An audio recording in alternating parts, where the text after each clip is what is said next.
Magandang pag-usapan po, Ito hong panawagan po ngayon mga kabida ng mga kritiko dito ho sa pag-remand po mga kabida, ng Senate Impeachment Court dito ho sa Articles of Impeachment, Diyan po sa House of Representatives.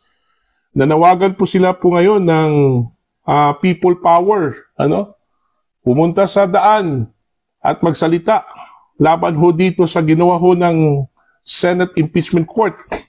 At iilan ho dito mga kabida, ito hong Magdalo at ito hong si dating Senador Antonio Trillanes IV.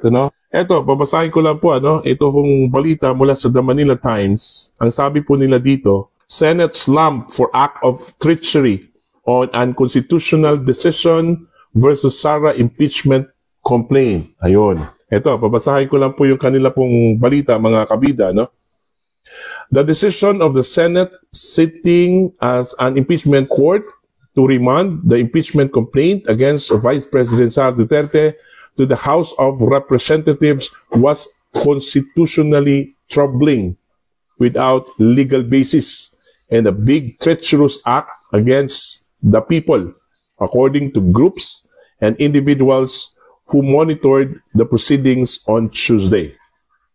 At the same time, some called on people to take to the streets and on social media to express their anger against the senators for letting their cowardice get the better of them.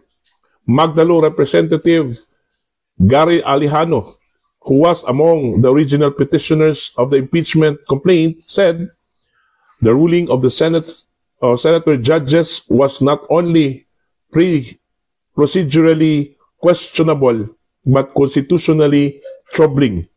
The Senate and the House are co-equal branches in our bicameral Congress. The House has already fulfilled its constitutional mandate by transmitting the verified impeachment complaint.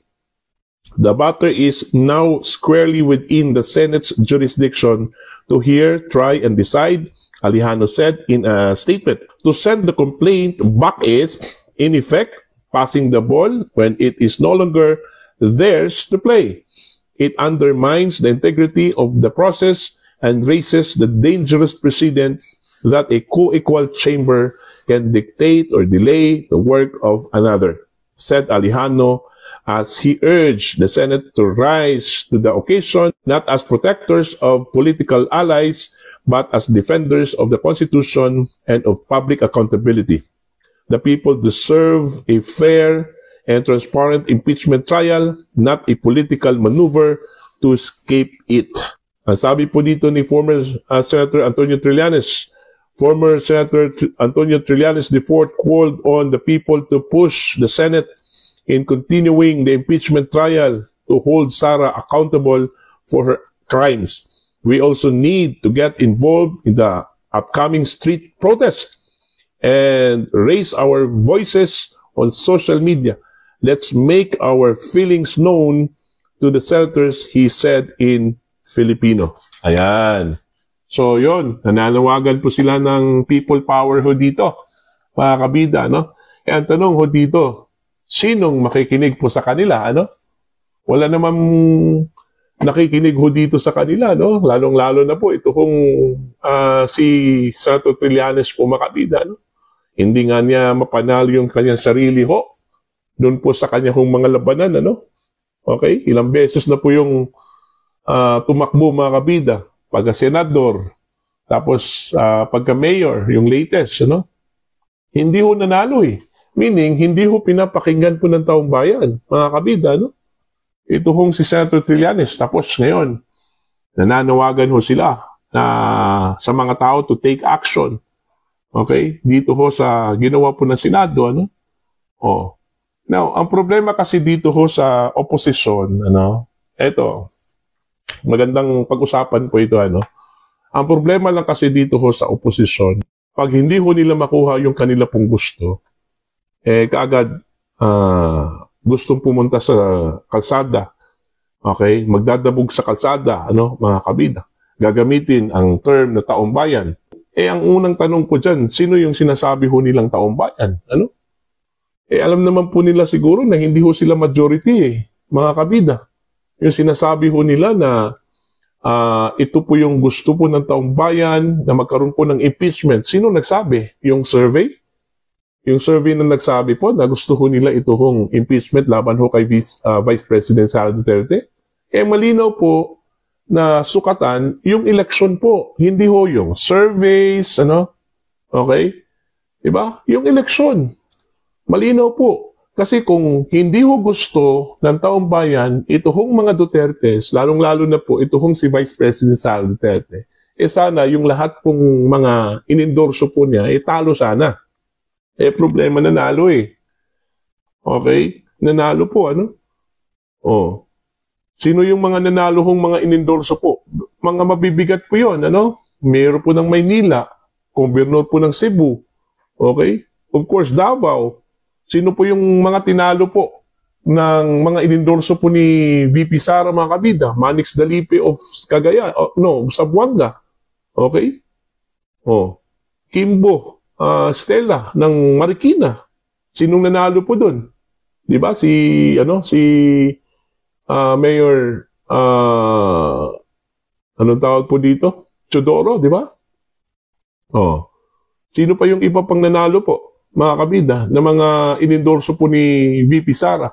Kasi kung ayaw po talaga ng taong bayan doon po kay VP Sara, kahit anong sabihin po ni VP Sara, kahit sinong inendorso po ni VP Sara, hindi ho makikinig ang taong bayan po doon. Yun yung malinaw po. Okay? Tapos gagamitin po ng oposisyon, ito hong taong bayan. Ilan naman yung taong bayan na sinasabi po nila, Diba? Malinaw po yan. Ilang beses na po silang tumakbo dyan. Kung nakinig man taong bayan sa kanila, wala. Huwag nila pong gamitin ito hong term na taong bayan. Kasi hindi lang po sila ang taong bayan Yung sinasabi po nilang taong bayan po, mga kabida, kanila lang po yun. Mga kaalyado po nila yun. Hindi po yung mga taong bayan na sumuporta doon po sa mga Duterte. Mas marami. Yung mga sumuporta po sa mga Duterte po, mga kabida, Tapos idadamay ho nila dito ho sa kanilang kalukuhan, Okay? Sinasabi po nilang lumabag sa batas, lumabag sa saligang batas, ito hong Senado, Sino ba sila na magsasabi niyan? Are they legal experts? Itong si Trillanes, ito hong si Alejano, are they legal experts na sasabihin po nila na lumabag ang Senado po, mga kabida, sa saligang batas, Mismo na ang framer, isa sa mga framers po ng Constitution po natin, at may akda ng impeachment provisions, mga kabida, dyan po sa ating saligang batas, ang nagsabi na wala hong ginawang labag sa ating saligang batas ito hong Senado. Within the bounds of the 1987 Constitution, yung ginawa ho ng Senado bilang impeachment court, mga kabida. Malinaw po yun sa sinabi po ni Justice Adolfo Ascuna.